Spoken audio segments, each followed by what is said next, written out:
Oke, shalom. Kurang semangat. Shalom. Selamat pagi. Ya, apa kabar hari ini? Luar biasa. Ya, luar biasa. Sudah siap untuk belajar pada hari ini? Ya. Oke, jadi pada hari ini kita akan belajar pendidikan agama Kristen kita dan juga budi pekerti ya. Sebelum kita mulai, Bapak minta 2 orang yang siap untuk memulai ibadah kita. Siapa kira-kira? Oke, silakan maju ke depan ya. Lagi shalom. Pagi semuanya. Sebelum mulai pelajaran kita pada hari ini, kita Pasti lemah lembut. teman-teman semuanya berdiri.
Kasih pasti memaafkan.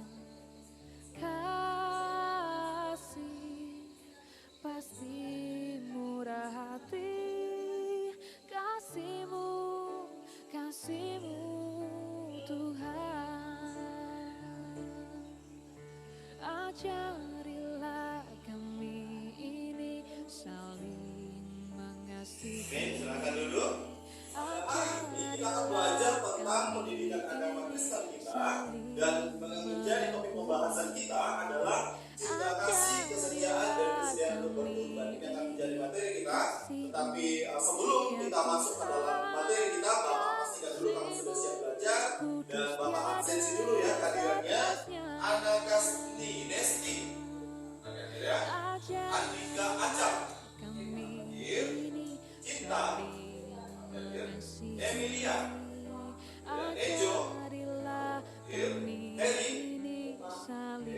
Francisca Mila, ya. Luciana. Topik pembahasan kita pada pertemuan kita pada hari ini, kita akan membahas tentang, bisa diperhatikan di depan, yaitu tentang cinta kasih, kesetiaan, dan kesediaan untuk berkorban. Nah, kalau kita kaitkan dengan pembelajaran kita sebelumnya, kemarin kita sudah belajar tentang keluarga ya di sana, dan juga bertumbuh menjadi dewasa. Nah, sekarang kita belajar tentang bagaimana kasih dan juga bagaimana kerelaan berbagi yang menjadi kompetensi dasar kita pada pertemuan kita hari ini. Yang pertama adalah menghayati nilai-nilai Kristen, kesetiaan, kasih, dan kesediaan dalam pembelajaran kita. Apa yang diharapkan bisa kita dapatkan dari pertemuan hari ini? Yang pertama adalah setelah mengikuti proses pembelajaran hari ini, diharapkan kamu yang pertama nanti bisa menghayati itu nilai-nilai Kristiani, kesetiaan, kasih, keadilan, dan rela berkorban ya. Dan yang kedua, meneladani Yesus ya dalam mewujudkan nilai-nilai Kristiani, menganalisis kembali bagaimana orang lain telah berkorban bagi dirinya, khususnya untuk tidak mampu menerapkan nilai-nilai Kristiani, baik itu berupa kesetiaan, kasih, keadilan melalui tujuan kita pada pertemuan kita hari ini. Nah, untuk selanjutnya, apa yang menjadi kompetensi inti kita, yaitu adalah menghayati dan mengamalkan perilaku jujur, ada di sana memahami, menerapkan, dan menganalisis pengetahuan faktual, dan yang terakhir adalah mengolah, menalar, dan menyaji dalam ranah konkret dan ranah abstrak. Ini akan menjadi kompetensi analisis video yang akan Bapak putarkan, dan nanti bisa diutarakan apa yang Anda dapatkan, dan bisa juga nanti didiskusikan bersama teman-teman sesuai dengan LK yang sudah Bapak bagikan. Itu nanti juga bisa didiskusikan apa yang Anda dapatkan dari video yang akan Bapak buka itu. Nah, dan selanjutnya supaya lebih menarik, Bapak akan bagikan kelompok pada hari ini. Yang pertama, tiga kelompok. Yang pertama, anak Kasti Nesti, Andika Aca, Cinta, Emilia Ejo, Eri dan Kasih Kamila, itu menjadi kelompok 2. Dan yang terakhir kita Winda, Ria Krisnali, Yusinta Paramita, Yeti, Yuliana Vera, dan Paris, itu menjadi kelompok. Bapak melanjutkan materi ini, Bapak akan putarkan film. Silakan dianalisis ya, apa yang kamu dapat ya dari video yang akan Bapak mengenai kasih. Silakan nanti dianalisis film yang akan Bapak buka ini, dicatat, dianalisis, baik itu mengenai isi kontennya dan juga kesimpulan apa yang kamu dapatkan berhubungan dengan materi kita pada hari ini. Silakan diperhatikan ke depan. Pasti lemah lembut, kasih pasti memaafkan, kasih pasti murah hati, kasihmu, kasihmu Tuhan. Ajarilah kami ini saling mengasihi, ajarilah kami ini saling mengampuni, ajarilah kami ini kasihmu ya Tuhan, kasihmu kudus tiada batasnya. Ajarilah kami ini saling mengasihi, ajarilah kami ini saling mengampuni, ajarilah kami ini kasihmu ya Tuhan, kasihmu kudus tiada batasnya, kasihmu kudus tiada batasnya, kasihmu kudus tiada batasnya.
Ajarilah kami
kasih, ya. Apa yang dimaksud dengan cinta kasih? Ya, cinta atau kasih adalah salah satu bentuk ungkapan emosi manusia. Kasih adalah emosi yang paling kuat, dan bahkan Alkitab mengajarkan bahwa mengasihi Tuhan serta sesama adalah hal yang paling utama. Ya, orang Yunani atau dalam pandangan orang Kristen, kita kenal ada 4 kasih. Yang pertama adalah apa deh? Yaitu eros. Yang kedua storge, dan yang ketiga adalah, dan yang terakhir adalah agape. Ya, apa yang dimaksud dengan kasih storge? Ya, kasih storge bisa diperhatikan di depan. Kasih storge adalah kasih yang menggambarkan kasih yang ada dalam keluarga. Ya, karena ini menggambarkan ikatan mendalam dan penuh perhatian antara orang tua dan anak, suami istri, saudara kandung, dan lainnya.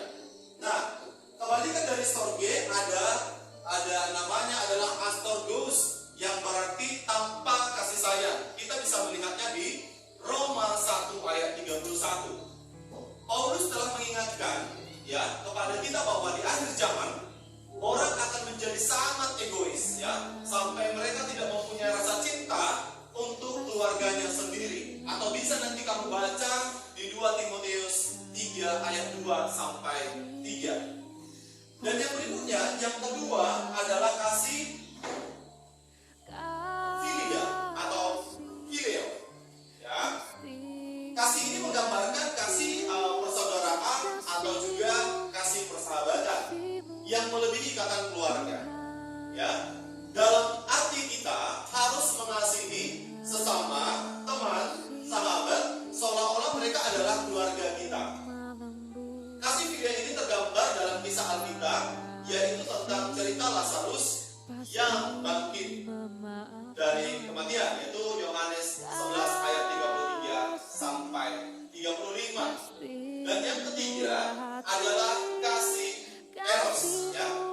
Kasih eros mengacu pada cinta yang berhubungan dengan kasih ada romantisme atau seksual, ya.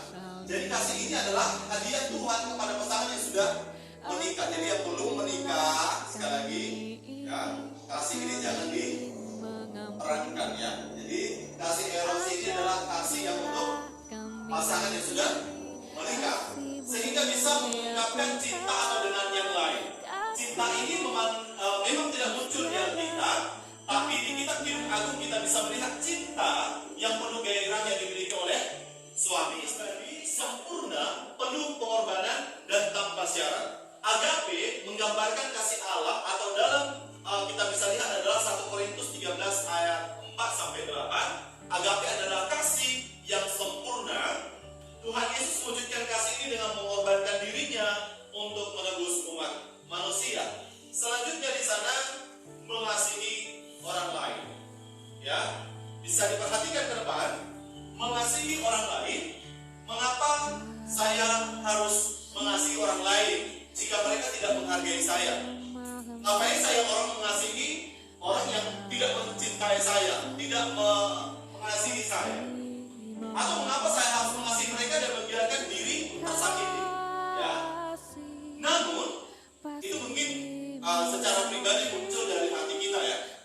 Namun Rasul Paulus memberikan alasan yang jelas dan ringkas supaya kita harus dan terus mengasihi. Sementara ini ada 3 hal yang harus tetap kita lakukan, yaitu adalah iman, pengharapan, dan kasih. Dan yang paling besar diantaranya adalah kasih. Oleh karena itu, kamu harus berusaha untuk mengasihi orang lain. Ini kamu bisa baca dalam 1 Korintus 13 ayat 13 sampai 14. Ya.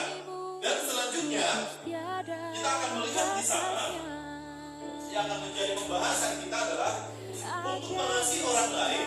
Bagaimana saya caranya mengasihi orang lain yang menyakiti, atau mengasihi orang lain yang musuh kita. Ya, bisa perhatikan di sana. Coba pikirkan bagaimana Anda akan hidup menurut ciri-ciri kasih yang terdapat dalam 1 Korintus 13 ayat 4 sampai 7. Ini akan menjadi kudus Contoh misalnya teman di situ bersahabat dengan orang tua, dengan saudara. Apakah maksudnya mengutamakan kepentingan orang lain di tempat kerja? Apabila sesuatu yang baik berlaku kepada orang atau rekan, ada kalanya saya merasa gembira atau cemburu. Ya. Yang berikutnya adalah apabila kita berusaha untuk mengasihi orang lain, kita akan mendapati bahwa kita sering mencari wajah Tuhan. Ya, ini alasannya sebagai sumber kasih dan memandang Yesus sebagai teladan yang baik. Ya, hanya dengan cara ini kita akan mendapat pengertian yang lebih dalam tentang kasih yang benar dan menemukan kekuatan untuk mengasihi sesama seperti Tuhan mengasihi kita. Selanjutnya di sana, ya, kasih itu berasal dari Allah. Dan setiap orang yang mengasihi, ya, lahir dari Allah dan mengenal Allah yang terdapat dalam 1 Yohanes 4 ayat 7. Dan ini bisa menjadi doa kamu dalam mengasihi. Coba kita sama-sama bacakan doanya 1, 2, 3 ya. Tuhan, terima kasih karena Engkau ialah kasih dan Engkau sangat mengasihi aku. Tolonglah aku terus mengasihi orang lain seperti Yesus, supaya dunia tahu bahwa aku ialah anakmu. Coba sekali lagi 1, 2, 3 ya. Tuhan, terima kasih karena Engkau ialah kasih dan Engkau sangat mengasihi aku.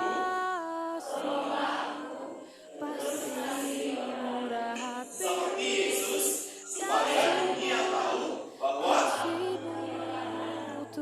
ya, ini bisa doa kamu supaya kita bisa senantiasa mengasihi orang yang bukan saja mengasihi kamu, tetapi juga mengasihi musuh kita.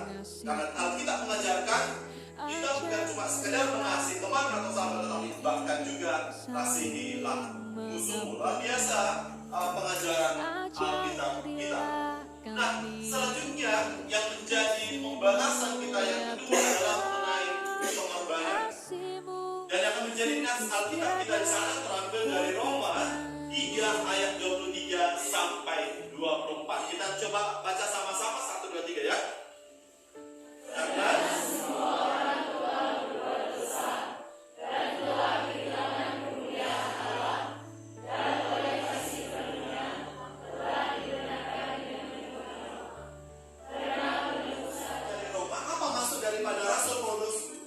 menulis surat kepada jemaat di Roma dengan menjelaskan kedudukan atau status keberadaan manusia di hadapan Allah dalam Roma 3 ayat 23. Rasul Paulus menyatakan bahwa semua orang telah berbuat dosa dan telah kehilangan kemuliaan Allah. Ini maksudnya agar setiap orang sadar bahwa manusia sejak jatuh dalam dosa dinyatakan sebagai orang yang tidak benar atau orang yang bersalah dan akan mendapatkan hukuman daripada Allah.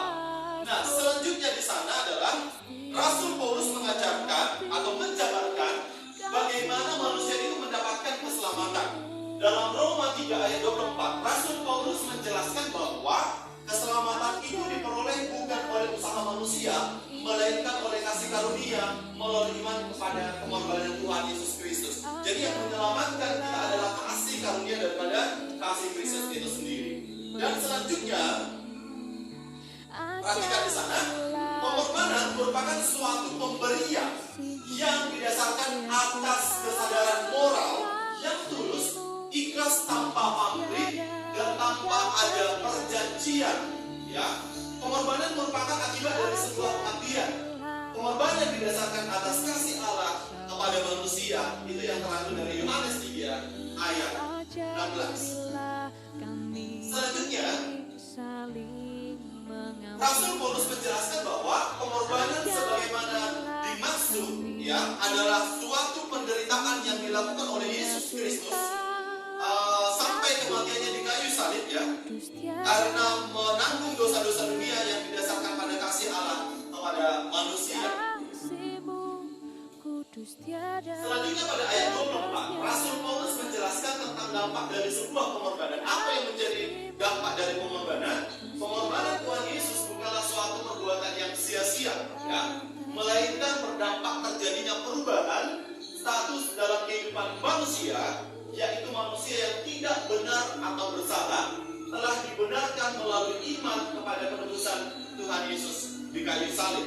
Selanjutnya yang akan menjadi materi kita adalah Rasul Paulus menyimpulkan dari suratnya bahwa keselamatan, ya, keselamatan sekali lagi itu hanya diperoleh melalui kasih karunia, yaitu melalui iman kepada penebusan dalam Kristus Yesus. Sekali lagi, Rasul Paulus menyimpulkan dalam suratnya bahwa keselamatan itu hanya. Jadi sekarang silakan, tadi Bapak sudah putarkan film dan juga sudah sedikit menjelaskan tentang materi ya, kepada kita semua pada pagi hari ini. Silakan ini sekarang dianalisis tentang video yang sudah kita tayangkan.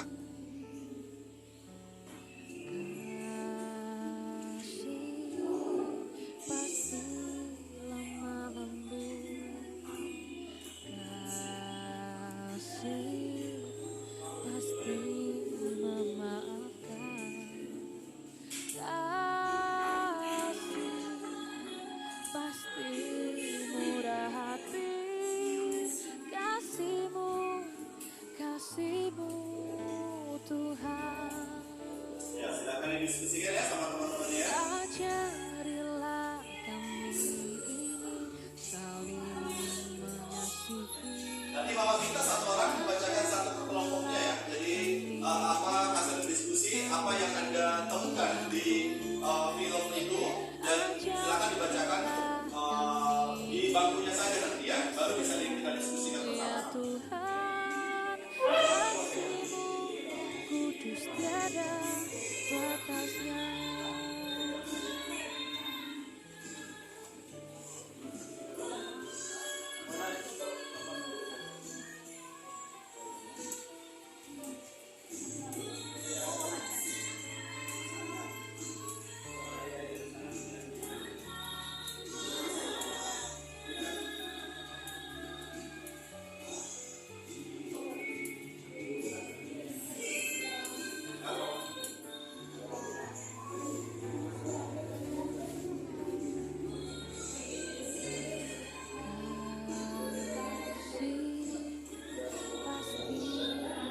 Saksikan apa yang sudah ditonton tadi?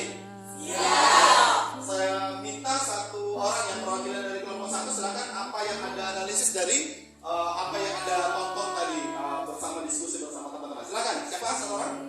Oke, silakan.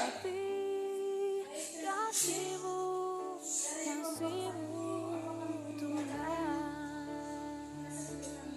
Seorang ayah yang baik, ayah sangat menyayangi anaknya.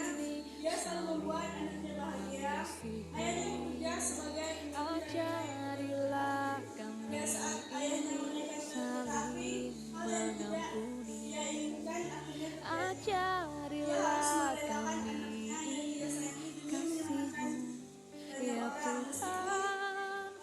kasih-Mu kudus tiada batasnya. Ayahnya tetap memelihara anaknya dan membaik bahu Ini saling mengasihi. Ajarilah kami ini saling mengampuni. kita harus mengasihi sesama dan Ajarilah kami ini kasih-Mu. Ya, luar biasa, berikan aplaus untuk kandidat nomor 2, silakan. Batasnya kasih-Mu kudus tiada batasnya. Kasih-Mu kudus tiada batasnya.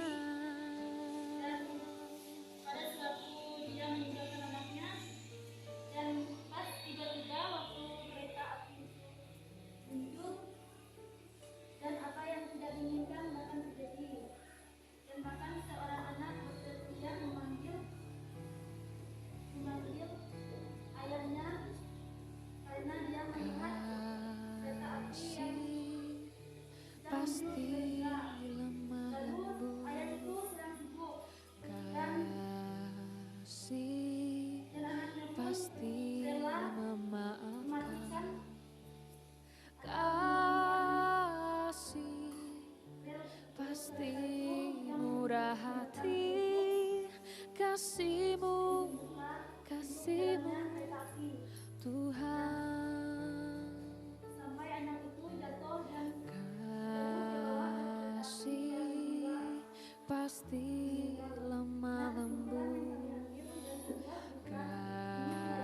kasih pasti memaafkan, kasih pasti murah hati, kasih-Mu, kasih-Mu Tuhan. Ajarilah kami ini saling Oke, beri aplaus untuk kepada kelompok 3. Kelompok 3, kita beri aplaus untuk kelompok 3, silakan dibacakan. baiklah di sini saya Ajarilah kami ini kasih-Mu ya Tuhan, kasih-Mu kudus tiada batasnya. adalah sebuah kisah seorang ayah yang lebih memilih dan menyelamatkan seluruh penumpang kereta api yang berdosa dibandingkan anaknya sendiri.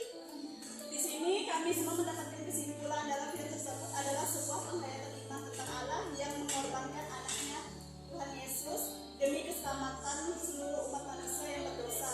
Berharap manusia dapat lebih mendalami rasa cinta kasih, pengorbanan dan kesetiaan. Oke, beri aplaus untuk kepada kelompok K. Ya, silakan. Baik, di sini saya akan Kasih pasti lemah lembut, kasih pasti memaafkan, kasih pasti murah hati, kasih-Mu, kasih-Mu Tuhan.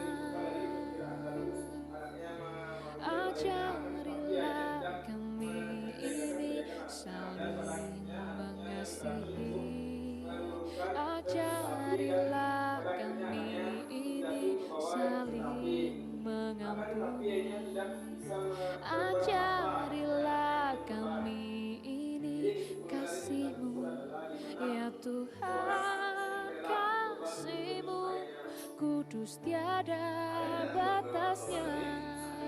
Ya, oke, beri aplaus kepada kelompok K. Pagi hari ini dengan presentasi yang sungguh-sungguh luar biasa, dengan analisa yang sangat dalam yang luar biasa. Sekali lagi beri aplaus kepada kelompok K. Dan sudah menjelaskan tentang kesimpulan hasil analisis tentang semua apa yang sudah ditonton dari materi dan juga video. Sekarang Bapak buka pertanyaan, ada yang mau bertanya kira-kira? Oke, kelompok 3, silakan pertanyaan kepada kelompok 2, silakan kelompok 3 pertanyaannya. Kasih-Mu kudus tiada batasnya. Iya, kelompok 3 bertanya apakah keterkaitan materi yang sudah kita bahas yang tadi mengenai kasih pengorbanan terhadap video yang sudah kita tonton tadi. Silakan kelompok 3. Kelompok 2. baik, terima kasih atas pertanyaannya. Kami dari kelompok 2 menunjukkan bahwa sungguh terkait antara materi sama video yang kita tonton tadi Iya. sangat terkait erat. Karena yang kita bahas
dan luar biasa juga kerjasama dari teman-teman, adik-adik saya, siswa-siswa saya semua, dan juga bagaimana pemahaman Anda tadi mengenai materi dan juga tentang analisis video yang sudah kita pahami. Apa yang akan menjadi kesimpulan ya sebelum kita mengakhiri pembelajaran kita pada hari ini? Yang pertama yang menjadi kesimpulan kita adalah bahwa keselamatan itu hanya diperoleh melalui kasih karunia, yaitu melalui iman kepada penebusan dalam Kristus Yesus. Sekali lagi, bahwa keselamatan itu ya hanya diperoleh melalui kasih karunia, yaitu melalui iman kepada penebusan dalam Kristus Yesus. Itu yang akan menjadi kesimpulan kita pada pagi hari ini, dan pertemuan kita akan kita akhiri. Dan penugasan, silakan Bapak sudah ada bagikan penugasan PR di situ ya, dan silakan dikerjakan di rumah. Dan sampai jumpa minggu depan ya, sampai jumpa minggu depan. Sebelum kita pulang ya, sebelum kita berpisah dari tempat ini, kita bersatu di dalam doa. Kita berdoa. Terima kasih Bapak, terima kasih Yesus, sungguh luar biasa apa yang